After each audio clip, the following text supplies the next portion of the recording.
नमस्कार प्यारे विद्यार्थियों। आज मैं निशा रानी कक्षा 12 अंतरा पुस्तक भाग 2 के पाठ 7 तुलसीदास जी द्वारा कृत भरत राम का प्रेम पाठ को पढ़ाने जा रही हूँ। पहली कविता भरत राम का प्रेम, पहला पद आपके सामने है। कुल की शरीर सभा भय ठाड़े, नीरज नयन नेत्र जल बाहे। कहब मोर मुनिनाथ निवाहा, एहि ते अंत कहो मैं कहा। मैं जानऊ निज नाथ सुभाऊ, अपराधी पर को न काऊ। मोह पर कृपा स्नेह तिसेखी, खेलत गुण सन कबहु देखी। शिशुपद ते पर हरउ न संगु, कबहु न कीन मोर मन भंगु। मैं प्रभु कृपा रीति जिय जोगी, मैं प्रभु कृपा रीति जिय जोगी। हावे खेल जितावहि जोगी, मुख स्नेह संकोच बस, सन्मुख करी न बैर। दर्शन तृप्ति न अजु लगी, प्रेम प्यासो। ये आपके सामने पद है। आप उसी के इन पदों को गा भी सकते हैं।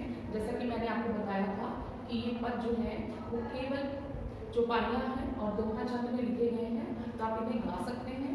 जैसे कि मैं आपको बताती हूँ, तो पंक्तियाँ गुनगुना के गा के इस तरह से आप इसको गाए कर सकते हैं। कुल की शरीर सभा भय ठाड़े, नीरज नयन नेत्र जल बाहे। राम सिया राम जय जय राम। राम सिया राम जय जय राम। कहब मोर मुनि नाथ निवाहा, एहि ते अधिक कहूँ मैं कहा। सिया राम जय जय राम। राम सिया राम जय जय राम। कुल की शरीर सभा भय ठाड़े, पुलकित यानी कि पुलकित मन से, प्रसन्न होकर, शरीर मतलब शरीर से, सभा भय ठाड़े मतलब खड़े हो गए।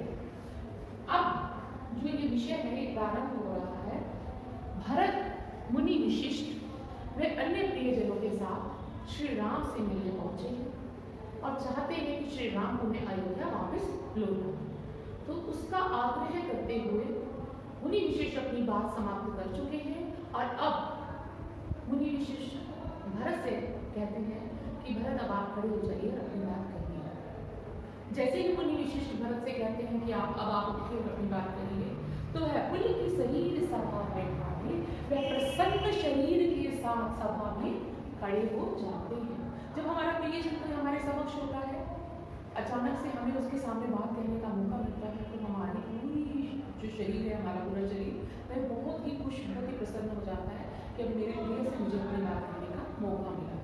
ठीक उसी प्रकार भरत भी बड़े प्रसन्न मन से अपनी सभा में खड़े हो गए। नीरज नयन नेत्र जल बाहे। नीरज का अर्थ होता है कमल, नयन आंखें, नीरज नयन कमल रूपी नयन, नेत्र जल बाहे, नेत्र मतलब अश्रु, जल बाहे अश्रु रूपी जो जलधारा थी उनकी आंखों से बहने लगी। जैसे कि वह सभा में खड़े हुए, उनकी आंखों से प्रेम रूपी जल बहने लगा। कहब मोर मुनि नाथ निवाहा। कहब मोर मतलब भरत कहते हैं कि जो मैंने कहना था। मुनिनाथ निवाहा, मुनिनाथ कौन है? मुनियों के नाथ। कौन मुनिनाथ? गुरु विशिष्ट। कहब मोर मुनिनाथ निवाहा, मैंने जो कहना था वह तो मुनिनाथ पहले से कह चुके हैं। मुनिनाथ कौन? गुरु विशिष्ट। तो उनके गुरु विशिष्ट पहले से कह चुके हैं और अब वो क्या कहता है? एहि ते अधिक कहो मैं कहा। एहि मतलब इससे, ते अधिक इससे ज्यादा, कहो मैं कहा, और मैं क्या कहूँ। अब यहाँ भरत कह रहे हैं कि जो मैं कहना चाहता था वह तो मुनिनाथ इनके गुरु विशिष्ट पहले से ही कह चुके हैं, अब इससे अधिक और मैं क्या कहूँ। अब आगे है, मैं जानू निज नाथ सुभाऊ, अपराधी हूँ पर को न कहूँ।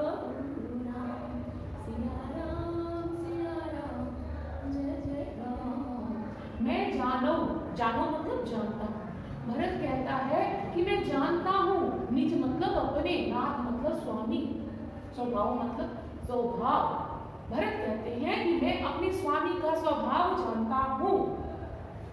अपराधी हूँ, अपराधियों पर भी को होना गाऊ, को मतलब क्रोध, कि श्री राम का क्या स्वभाव है। श्री राम का स्वभाव है कि वह अपराध, कोई अगर व्यक्ति अपराध में कर देता है तो उन्होंने कभी उस पर भी क्रोध नहीं किया। तो भरत कहता है कि मैं तो जानता हूँ मेरे श्री राम का स्वभाव, वह तो कभी किसी अपराधी पर भी कभी क्रोधित नहीं हुए, अर्थात उनको किसी अपराधी पर भी कभी गुस्सा करते हुए मैंने नहीं देखा। तो यहाँ श्री राम के स्वभाव की विशेषता बताई गई है कि वो कितने विनम्र स्वभाव के हैं, वह क्षमाशील है, किसी की गलती को भी फटाफट से तुरंत ही माफ कर देते हैं, उसका क्रोध नहीं करते। मोह पर कृपा स्नेह बिसेखी, इन्हें तो पुलिस ने कबूल देखी। भरत क्या कह रहे हैं?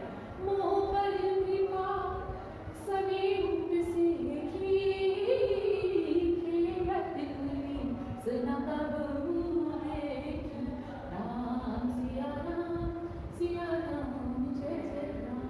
मोह पर, मोह मतलब मुझ पर, मोह पर मुझ पर कृपा स्नेह विसेखी, विसेखी मतलब विशेष, या विसेखी का क्या मतलब है? विशेष। भरत कहते हैं कि मुझ पर तो श्री राम की विशेष कृपा है। खेलत पुलिस न कबहू देखी, पुलिस मतलब क्रोध से, गुस्से से, खेलत मतलब खेलते हुए। बचपन के दिनों में जब हम एक साथ खेलते थे तो कभी भी उन्होंने मुझ पे गुस्से से देखा भी नहीं था, अर्थात वो मुझे इतना प्रेम करते थे कि कभी उन्होंने मुझे एक नजर गुस्से की मुझ पर नहीं डाली थी। खेलत पुलिस न कबहू देखी, मैं मेरे पर कभी भी उन्होंने गुस्से से एक निगाह भी नहीं डाली, अर्थात खेलते हुए भी कभी उनकस में आकर उन्होंने मेरी ओर नहीं देखा, अर्थात किसी भी प्रकार का बोध उन्होंने कभी मेरे पर नहीं किया। सिसिपन ते परिहरौ न संगु, कबहु न कीन मोर मन भागु। शिशुपन यानी कि बचपन, ते परिहरौ न संगु, बचपन से जब हम छात्र थे, जैसे हम बड़े हुए, इनके संग रहे हैं। भरत कहते हैं कि मैं बचपन से इनके संग रहा हूँ। कबहु न कीन मोर मन भंगु, इन्होंने कभी भी मेरा मन भंग नहीं किया, अर्थात मैं कभी भी मन से इनकी वजह से परेशान नहीं हुआ। मैं प्रभु कृपा कीजिए जोगी, शिशुपन ते परिहरौ न संगु, कबहु न कीन मोर मन भंगु। यहाँ पर भरत कहते हैं कि शिशुपन से यानी कि बचपन से, शिशुपन बचपन, ते परिहरौ न संगु, बचपन से छात्र, जब वो छात्र रूप में थे तब से उन्होंने उनके साथ रहे, कभी भी साथ नहीं छोड़ा। कबहु न कीन मोर मन भंगु, और क्या कहते हैं यहाँ पर भरत कहते हैं कि श्री राम ने कभी भी उनके मन को भंग नहीं किया, अर्थात उनका मान सम्मान बनाए रखा, उन पर प्रेम और कृपा बनाए रखी। मैं प्रभु कृपा कीजिए जोगी, हारे खेल जितावहि मोही। मैं प्रभु कृपा, प्रभु यहाँ पर कौन है? प्रभु कृपा यानी कि प्रभु की कृपा। किस प्रभु की कृपा? श्री राम। भरत राम को प्रभु मानते हैं, तो वो कहते हैं मैं प्रभु कृपा कीजिए जोगी, मैं भगवान राम, भगवान नाम नहीं यहाँ पर उनके भ्राता राम है, तो कहते हैं कि मैं श्री राम की कृपा से री कीजिए जोगी, अपने जिये से, री कीजिए जोगी मतलब अपने जिये से, अपने जिये से सराहना करता हूँ। क्यों? हारे खेल जितावहि मोही, क्योंकि उन्होंने हारे हुए खेल में भी, अर्थात जिस खेल में मैं हार रहा होता था, जितावहि जीत यानी कि विजय दिलवाई है। जिस खेल में भी मैं हार रहा था उस खेल में भी उन्होंने मुझे विजय दिलवाई है। महो स्नेह संकोच बस सन्मुख करीना दैन। अब भरत कहते हैं कि मैं स्नेह और संकोच के वशीभूत होकर श्री राम के समक्ष और अपने गुरु के शिष्य के समक्ष कुछ कह नहीं सकता या कुछ नहीं कह पा रहा हूँ। दर्शन तृप्ति ने अजब लगी, प्रेम पियासु नैन, और मेरे मन को दर्शन तृप्ति, श्री राम के दर्शन कर अभी तक तृप्ति, अजु मतलब अब तक तृप्ति नहीं मिली, और मेरे जो नैन है वो उनके प्रेम के प्यासे हैं। कहने का अभिप्राय ये है कि भरत श्री राम के साथ रहना चाहते हैं, उनका प्रेम ग्रहण करना चाहते हैं, उनका प्यार पाना चाहते हैं। तो यहाँ पर इस पद की व्याख्या समाप्त होती है और पद की व्याख्या करने के पश्चात हम इस पद को किस प्रकार लिखित रूप में देंगे, इस बात को भी अब हम समझेंगे।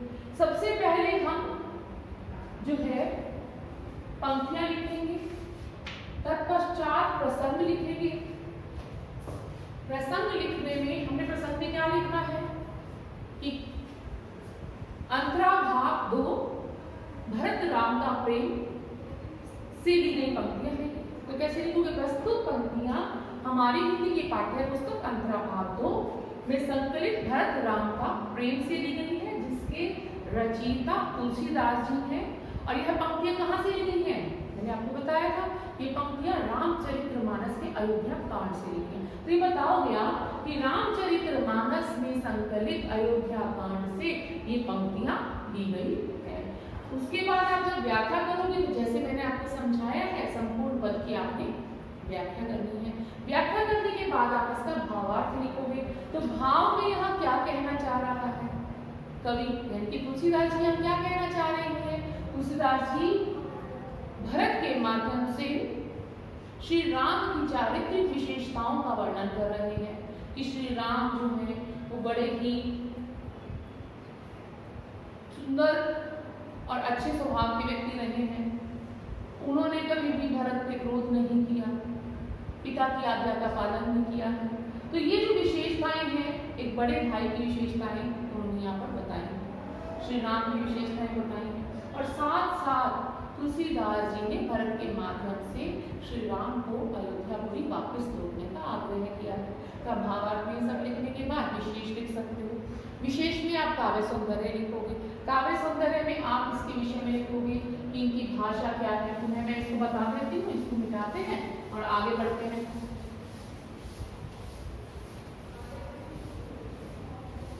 आपने जाना कि प्रस्तुत पद में हम भाषा सौंदर्य यानी कि काव्य सौंदर्य की चर्चा कर रहे थे। काव्य सौंदर्य में रामचरितमानस अवधि भाषा में लिखा गया ग्रंथ है और प्रस्तुत पंक्तियों में भी जो भाषा प्रयोग में लाई गई है वो रामचरितमानस की है, अयोध्या कांड से है। तो तुलसीदास की अवधि भाषा यहाँ पर देखने को मिलेगी। भाषा सरल, सुगम है, प्रवाहमयी है।